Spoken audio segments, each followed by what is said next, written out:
자, 우리 2강 바로 시작할게요. 24쪽 펴시면 되고요.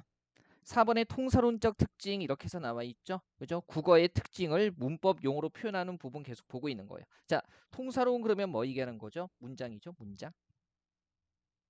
그래서 국어 문장에서 나타나는 특징 해가지고요. 먼저 1번에 어순 한번 보시면 국어는 대체로 주어, 목적어, 서술어의 어순을 가지고 있다는 겁니다. 그래서 영희가 물을 마신다. 뭐 자연스럽게 쓰는 문장이잖아요. 그죠? 그래서 주체를 나타내는 말이 먼저 나오고 대상이 되는 말 나오고 풀이 주는 말이 나중에 나오는데 다만 영희가 마신다 물을 이렇게 써도요. 틀린 문장은 아닙니다. 그래서 어순이 비교적 자유롭다는 거고요. 그 다음에 2번에 자 수식어 피수식어의 구조로 되어 있다. 즉 꾸미는 말이 먼저 나오고 꾸민 받는 말이 뒤에 나온다는 얘기죠. 그래서 순 살코기 빨리 달린다라고 했을 때 이렇게 꾸미는 말이 앞쪽에 나온다는 거고요. 거기 보면 나중에 우리가 배울 텐데 관형어나 부서 같은 것들이 주로 이제 꾸미는 역할을 하는 성분들이 되는 겁니다. 이런 것들이 앞에 나온다 생각하시면 되고요.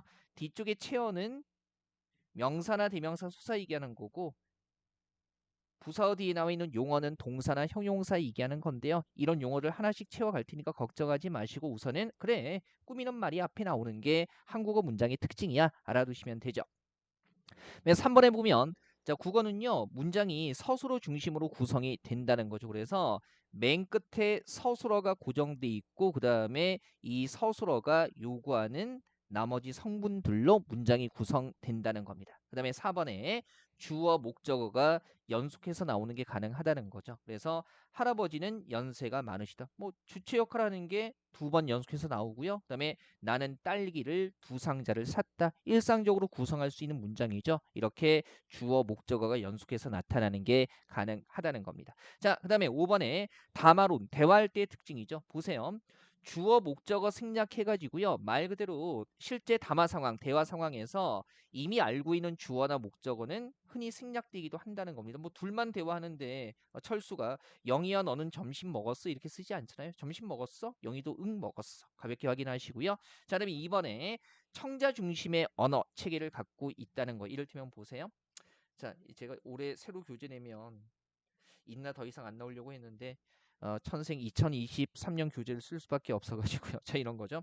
인나가 밥 안 먹어? 그랬더니 기태가 응 안 먹어. 원래 안 먹는다고 했으니까 정확히 표현한다면 아니 안 먹어 그래야 되는데 한국어에서는 청자 중심으로 언어가 구성되기 때문에 인나의 말에 대해서 아니 안 먹어가 아니라 응 안 먹어 이런 식으로 쓴다는 거죠. 영어에서는 이럴 때 노로 가잖아요. 그렇죠? 다르죠?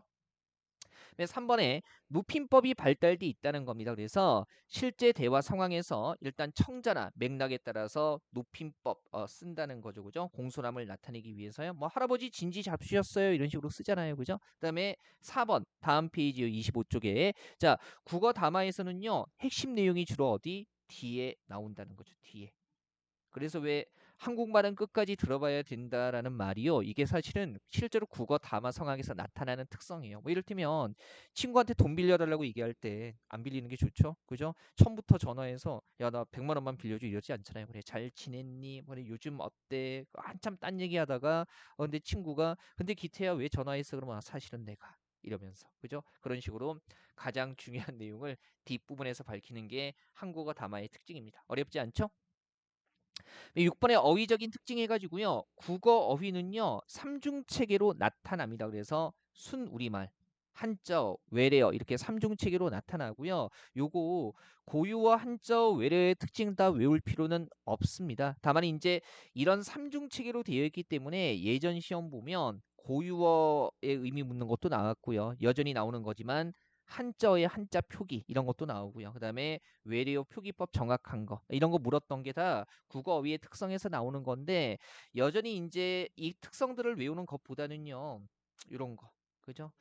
한자 표기 같은 거 여전히 나오고 있기 때문에 뭐 단순 암기하는 거 안 낸다고 큰 소리만 뻥뻥 쳐놓고 올해 국가직 지방직 9급에다 한자 표기 문제 나왔잖아요. 그죠? 그래서 요거는 좀 일정 정도 학습은 하셔야 됩니다. 어휘 학습에 대한 말씀은요. 나중에 따로 드릴게요. 그죠? 일단은 가성비가 떨어지기 때문에 평상시에 외우는 건 조금 무리고요. 다만 시험에 나왔을 때 꼭 맞춰야 되는 친구들이 있기는 하죠. 나중에 어휘 강의할 때 말씀드리도록 하고요. 그다음에 고요와 한자어가 대응 관계를 이루는 경우가 많기 때문에 요즘에 그 고등학교 꼬맹이를 수능 국어에서도요. 그죠? 제시문에 한자어들의 밑줄을 치고 얘를 다른 말로 그러니까 순우리말로 풀었었을 때 어떤 의미가 있는가 어떻게 풀어 쓰는 게 정확한가 이런 것들 나오기도 합니다. 그래서 이런 어휘적인 특징 자 특징을 외우는 것보다는 한자 표기 그리고 고유와 한자어의 대응 관계 때문에 한자어를 고유어로 풀어 쓰는 거 이런 것들 알아내는 게 중요합니다. 물론 뭐 일상적인 범주에서 나오기는 하는데요. 한자 표기는 여전히 어려워요. 오른쪽에 보조단 잠깐 보시면요. 25쪽에 외래어와 외국어 해가지고요. 차이가 있죠. 외래어는 다른 나라에서 들어온 말이지만 다른 나라 말이지만 대체할 고유어나 한자어가 없어서 그죠? 우리말처럼 쓰이는 거고요. 외국어는요. 완전히 다른 나라 말이에요. 즉 이것을 대체할 고유어나 한자어가 있는 거죠. 이런 것들은 외국어라고 이야기를 합니다.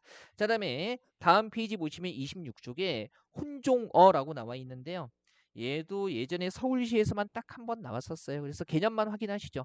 서로 다른 언어에서 유래한 요소의 결합으로 이루어진 단어 해가지고요. 우리 교재 보시면 가지각색, 고자질, 메뉴판, 커피나무, 양파 해가지고요. 고유어, 한자어, 그죠? 아니면은 외래어와 외국어와 한자어 이렇게 결합되어 있는 애들을 혼종어라고 이야기를 합니다. 자, 그 다음에 어휘 자체에서 이번에 다양한 친족 관계어가 발달돼 있다는 거죠. 예전에는 그래서 표준 언어 예절에서 친인척 간에 쓰이는 호칭어나 지칭어 같은 것들도 시험에 나왔었습니다. 그러니까 어휘의 특징이 뭐다 보다는요. 어휘 문제 자체로 많이 나왔었죠. 그다음에 3번에 어휘 자체에서 다양한 높임말이 발달돼 있다. 어휘의 특징도요. 가볍게만 확인하시면 돼요. 제가 작년보다 이 언어와 국어 파트는 좀 단순하게 정리하는데요. 시험에 이제 거의 나오지 않기 때문에 그죠? 이 부분은 가볍게만 보시면 될 것 같아요. 28쪽에 단원 종합 문제 있죠. 우리 교재 보면 교재 참 좋아요. 그죠? 해설 꼼꼼하게 들어가 있기 때문에 요건 복습하시면서 풀고 그다음에 모르는 건 질문하시면 될 것 같아요. 자, 이제 조금 중요한 부분 들어갑니다. 조금 더 중요한 부분이요. 32쪽 보세요. 32쪽 보시면 필수 문법이라고 해가지고요. 우리가 앞에서 얘기했던 이제 의문론, 형태론, 통사론을 하나하나 뜯어서 보는 겁니다. 자, 최근에 이쪽에 문제가 잘 나오지는 않는데요. 여전히 출제 가능성 있기 때문에 이 부분부터 그래도 잘 정돈해 두셔야 되죠. 그러니까 나왔을 때 틀리면 안 되는 부분이기도 해요. 단원 열기 보시면 일단 의문론, 말소리 부분에서는요. 그죠?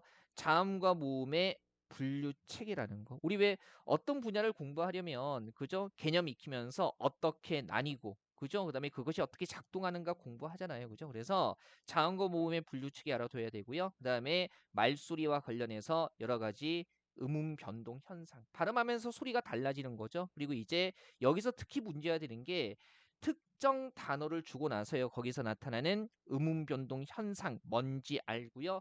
거기에 따라서 정확한 발음을 끌어낸 다음에 그다음에 그 유형을 파악하는 것들 이런 것들이 중요한 겁니다. 자, 볼게요. 일단 1번에 의문과 의문 체계에서요 보니까 이런 거죠. 조음 기간이 좁혀진 사이로 마찰하여 나는 소리 이런 것들이 이제 딱 보는 순간 얘 마찰음이다라는 거 알아야 되고 마찰음에 들어가는 게 시옷, 쌍시옷, 히읗이다. 이런 것들 끌어내서 적용할 수 있어야 되는 거죠. 그죠? 뭐 이런 문제가 예전에 나왔었는데 자, 요즘에는 출제빈도 하라고 보시면 돼요. 우리 교재 중이라고 쓰여 있는데요. 예, 제가 왜 이렇게 차이가 있는지 말씀드렸고요. 그죠? 합니다. 그래서 단순 암기하는 문제를 좀 지양하는 상황이기 때문에 뭐 예전에 의문과 관련해서 이런 문제가 나왔었다 확인하시면 되고요. 자, 여기서 이제 1번의 의문 한번 보죠. 의문은 말 그대로요. 말의 뜻을 구별해 주는 소리의 가장 작은 단위를 음운이라고 얘기합니다. 개념적으로 접근해 보죠. 우리 보세요. 굴과 꿀은 뜻이 다르죠. 뭐 때문에 뜻이 달라지죠? 기억을 썼느냐, 쌍기억을 썼느냐. 그래서 이런 식으로 뜻을 구별해 주는 소리의 가장 작은 단위를 음운이라고 얘기를 하는 거고요. 결론적으로 말씀드리면 그러면 뭐 얘기하는 겁니까? 한국어에서 자음과 모음 같은 거 얘기하는 거겠죠. 다만 이제 이 의문을 끌어낼 때 최소 대립상이라는 개념 잘 알아두셔야 되는데요. 선생님, 문법 거의 안 나오는데 이런 것까지 해야 됩니까? 하긴 해야 되죠. 왜냐하면 고등학교 과정에서 여전히 다루는 부분이기 때문에 언제든 출제 가능성이 있는 부분이고요. 몇 개 암기만 하면 어렵지는 않아요. 그래서 이런 거 너무 부담 느끼지 마세요. 자, 최소 대립상 한번 볼게요. 이를테면 말과 발처럼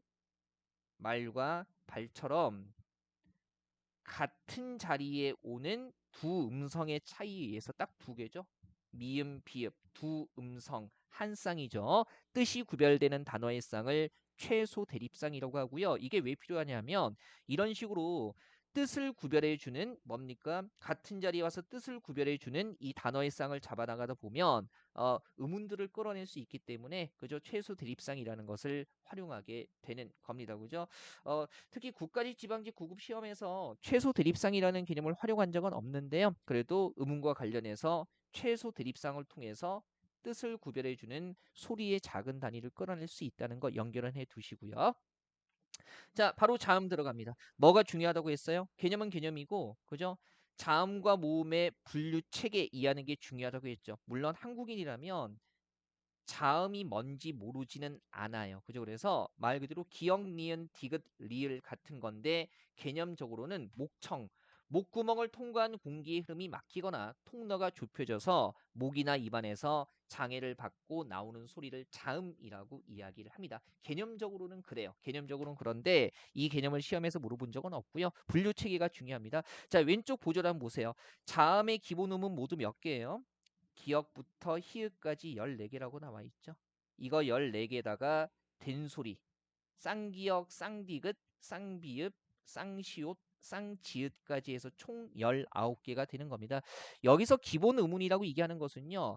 훈민정음, 한글 처음 만들 때 자음에서 기본이 됐던 14개 얘기하는 거예요. 예, 그리고 역사적인 배경이 있는 거니까 가볍게 보시면 되고요. 자, 분류 기준 잘 아셔야 됩니다. 뭡니까? 일단은 조음, 위치, 소리 나는 위치에 따라서 양수음, 두 입술, 치조음, 혀끝과 윗잇몸, 경국에, 혓바닥과 경국에 단단한 입천장 얘기하는 거고요. 연국에, 그죠? 혀 뒷부분과 영국에, 입천장 뒤쪽에 말랑말랑한 연한 부분이요. 그다음에 후음, 그죠? 목청 사이에서 나는 소리가 있어요. 이 조음 위치는요. 쉽게 생각하시면 되는 게 사람의 구강 구조가 이렇게 있으면 요거 입술이죠. 그래서 입술부터 목구멍까지 들어가면 됩니다. 그래서 두 입술 양수음이고요. 요거 윗니 아랫니죠. 그다음에 혀끝과 뭡니까 윗잇몸, 치조음 그다음에 여기 상대적으로 단단한 부분 혓바닥 가운데와 단단한 입천장 부분에서 나는 소리가 경국에 그다음에 목구멍 바로 앞은 좀 말랑말랑하죠. 우리 그 술 마시고 토할 때 찌르는 부분이 영국이에요. 지저분한 얘기를 했네요. 자, 어쨌든 혓바닥 뒤쪽과 여린 입천장에서 나는 소리 영국에 그다음에 목구멍 쪽에서 나는 소리를 후음이라고 얘기합니다. 한 번에 외울 수 있기 때문에 일단은 중요한 건 양순, 치조, 경국의 영국의 후음 이런 것들이 좋은 위치에 따른 구분 기준이라는 거고요. 그죠? 옛날 시험에는요.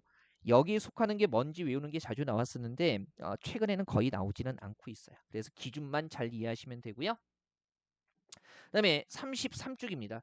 좋은 방법, 말 그대로 소리 내는 방법이죠. 그래서 파열음, 그죠? 마가똥 공기를 터뜨리면서 내는 소리고요. 마찰시켜서 내는 소리죠. 그래서 발음 기관 사이로 공기를 마찰시켜서 내는 소리고요. 파찰은 파열과 마찰이 그죠? 한꺼번에 일어나는 거죠. 그래서 마가똥 공기를 터뜨리는 순간 공기가 긁히면서 나는 소리입니다. 비음은 코비자, 코로 공기가 통과하면서 나는 소리고요. 그다음에 혀 양옆으로 공기가 흐르면서 나는 소리 이게 하는 겁니다. 자, 일단 이 각각의 어떤 자음이 속하는지까지는 근간에는 거의 외울 필요는 없는데요. 하지만 이런 거 양순, 치조, 경국의 영국의 후음이 좋은 위치에 따른 구분이고요. 그다음에 파열, 파찰, 마찰, 비음, 유음이라는 게 좋은 방법에 따른 구분이라는 거. 요 정도는 그래도 짚고 넘어가시죠. 그다음에 3번에 보면 공명의 유무라고 해가지고요. 자음들 중에서 상대적으로 좀 공명 나는 소리, 울리는 소리들이 있어요. 그래서 니음, 미음, 이응, 리을이 울림 소리고요. 그 나머지를 다 안 울림 소리라고 얘기를 한다라는 거 알아두시고요. 안 울림 소리들은요. 예사 소리, 평음, 된 소리, 경음, 거센 소리, 격음으로 구성돼 있다는 겁니다. 이런 거. 그죠? 자음 중에서 니은, 미음, 이응, 리을 같은 경우에는 울림 소리 범주에 들어가고요. 나머지는 안 울림 소리인데 그런 애들은 기역, 쌍기역, 키읔, 그 다음에 디귿, 쌍디귿, 티읕 이런 식의 체계로 되어 있다라는 겁니다. 제가 이거 설명드리는 이유는 앞으로 우리가 여러 가지 맞춤법이나 음운 변동 현상 같은 거 배울 텐데요. 그때 울림 소리, 안 울림 소리 이런 용어들이 쓰이기 때문에 그래도 이 정도는 알아두셔야 되죠. 자, 제가 지금 과도한 거 요구하고 있지 않아요. 양순, 치조 이런 것들은 좋은 위치에 따른 구분이고요. 파열, 파찰이 이런 것들은 좋은 방법에 따른 구분이고, 그 다음에 울림 소리, 안 울림 소리는 음운 변동 현상이나 맞춤법상에서 개념 자체에서 활용되는 그런 설명들이기 때문에 상식적으로는 알아두셔야 돼요. 요거는 외웁시다. 그죠? 자음 중에서 울림 소리에 들어가는 게 니은, 미음, 이응, 리을 같은 것들이 있다라는 거 알아두시고요. 자, 개념 플러스 보시면 울림 소리는 다른 말로 유성음이라고도 얘기하고요. 안 울림 소리는 다른 말로 뭐라고도 얘기를 해요? 무성음이라고도 얘기를 합니다. 그죠? 그래서 자음 중에서 유성음 범주에 들어가는 거 니음, 미음, 이응, 리을이 있다는 거 알아두시고요. 자, 일단 개념은 이렇게 잡으시고요. 33쪽 맨 아래 보시면 자음의 체계 이렇게 나와 있죠. 그죠? 요거 머릿속에 그릴 수 있어야 됩니다. 자, 가로축이 뭡니까? 좋은 위치. 그래서 양순, 치조, 경국의 영국의 후음해가지고 보세요. 우리 왜 좋은 위치는요. 입술부터 목구멍까지 가면 돼요. 양순, 그죠? 양순, 치조, 경국의 목구멍 앞, 영국의 후음 이렇게 되는 겁니다. 괜찮죠? 그다음에 세로축은 좋은 방법이에요. 좋은 방법이고요. 자, 파열, 파찰, 마찰, 비음, 유음 해가지고요. 파찰 자체가 파열과 마찰이 동시에 일어나는 거기 때문에 파찰이 이렇게 가운데 들어가 있는 거고요. 비음, 유음 있어요. 그리고 우리가 예사소리, 된소리, 거센소리를 따로 외울 필요 없는 이유는요. 한국인이면 보세요. 비읍과 비읍은 뭐예요? 예사소리, 쌍비읍은, 된소리, 피읍은, 거센소리 다 알기 때문에 그렇게 따로 외울 필요는 없죠. 다만 그렇게 예사소리, 된소리, 거센소리 우리 일강에서 이렇게 짝을 이루는 걸 삼지적 상관속을 이룬다고 얘기를 했었어요. 그래서 그런 애들은 짝을 이루고 있기 때문에 당연하죠. 위치와 방법이 동일할 수밖에 없습니다. 자, 머릿속에 이 정도 그리시고요. 파열음 어떻게 들어갑니까? 바닷가. 얘는 그래도 좀 발음해보면 느낌이 오죠. 바닷가에서 바 입술 파열음이에요. 그다음에 치조음 그리고 영국의 목구멍 바로 앞입니다. 그다음에 나머지 외울 때요. 바닷가 잠수함 경국의 그다음에 혀끝 치면서 그죠 마찰음이고요. 잠수함 히읗 여기 들어가고요. 그다음에 바닷가 경치 구경 잘하라고 모노레일 이렇게 들어갑니다. 이렇게 그래서 예전에는 이제 위치 방법만 주고 나서요 거기에 속하는 거 물어봤는데 요즘엔 거의 묻지는 않기 때문에 그래서 그냥 가볍게 잡아두시고요 그죠 그래도 외워두시면 좋기는 합니다. 잘 나오지는 않아요. 잘 나오지는 않고요. 자, 좋은 위치 그죠? 양순치조 경국의 영국의 흠 좋은 방법 파열 파찰 마찰 비음 유음 해가지고요 머릿속에 그리시고 바닷가 잠수함 모노레일 이렇게 외우시면 됩니다. 바닷가 첫째 줄 파열음 그다음에 파찰 마찰의 잠수함 그리고 비음 유음의 모노레일 이렇게 되고요. 다만 최소한다면 비음에 미음 니은 이응 들어가고요. 유음에 리를 들어간다는 거 알아두시고 비음과 유음은 자음들 중에서 어떤 소리? 예. 유성음, 울림 소리라는 거. 그래도 최소 요 정도는 기억하셔야 돼요. 왜냐하면 음운 변동 현상할 때 비음화, 유음화 이런 말들 나오기 때문에 이거 알아두셔야 되고요. 그다음에 음운 변동 현상과 맞춤법에 울림 소리, 안 울림 소리 이런 거 쓰인다고 했죠. 그래서 최소화한다면 요것 정도는 알아두셔야 됩니다. 비음에 미음, 니은, 이응 들어가고요. 유음에 리을 있고요. 하나 살짝 조심해야 되는 건 이 비음에 들어가는 실제 음가를 가지고 있는 이응은요. 이건 써두세요. 어디에? 종성. 받침에 쓰이는 이응입니다. 왜 국어 의문의 특성상 첫 소리에 쓰이는 이응은 실제 의문이 아니죠. 그래서 이제 여기 연국의음 이응은요. 받침에서 소리 나는 이응이라는 거 요것만 잘 잡아두시면 됩니다. 그래도 요거는 외우라고 했죠. 비음 뭐 있다고요? 비음 미음, 니은, 이응 보시면 되잖아요. 유음, 리을. 그래서 비음과 유음이 그래도 좋은 방법에 따른 거고요. 그 다음에 거기에 속하는 음운이 뭐가 있는지, 그리고 비음과 유음은 둘 다 뭐다 자음 중에 공명 얻는 울림 소리라는 거, 요거까지는 알아두셔야 됩니다. 쉽죠? 자, 그 다음에 모음 갑니다.